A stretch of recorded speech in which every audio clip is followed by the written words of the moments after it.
Tonight, rescue crews warn climbing Mount Hood involves even bigger risks during the pandemic. Welcome to KOIN 6 News at 6 o'clock. I'm Dan Tilkin in for Jeff tonight. And I'm Jennifer Hoff. They've saved 2 different climbers, and that was just over the one holiday weekend.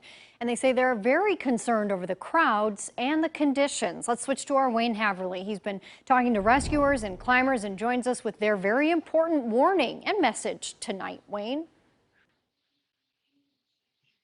Yeah, more than 50 mountain rescuers spent much of the weekend up on the mountain. And while their missions were successful, they're very concerned right now because they say the pandemic has made things a bit more dangerous, not just for the climbers, but for the rescuers as well.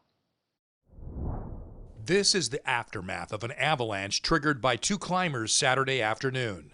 Danny Rudinsky from Colorado was injured when that snow gave way. That avalanche carried them at least 1,000 feet, probably more like 1,500 feet, down a narrow chute. Using a pulley system, a Portland mountain rescue team got that climber to safety before skiing her down to Timberline Lodge. But this wasn't the only rescue team on the mountain. Another climber who summited the mountain on Friday ran into serious trouble when he attempted to ride his snowboard back to Timberline Lodge in whiteout conditions.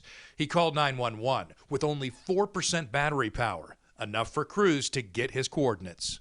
And it's a pretty treacherous place. He was on the west side of that in very deep snow. It was super difficult to travel there.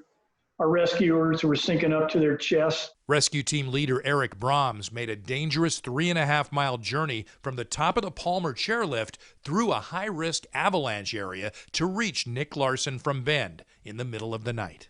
He was extremely hypothermic. I would say that he didn't have much longer until his body was really going to shut down, and he would be beyond any point that we could bring him back in the field. After building a snow cave to warm up and wait for daylight, the crew decided to avoid that avalanche area and instead pull Larson on this route, 9.5 miles straight down the mountain. Brahms urges everyone heading to the backcountry to take it easy, especially during this pandemic when resources are limited. It sounds like it's a good time for folks to be conservative so that you guys don't have to go through that so much. I mean, that was a tough weekend. Yeah, I mean, anytime you got to hike 9.5 miles in ski boots, it's no fun, especially when you hit dry ground.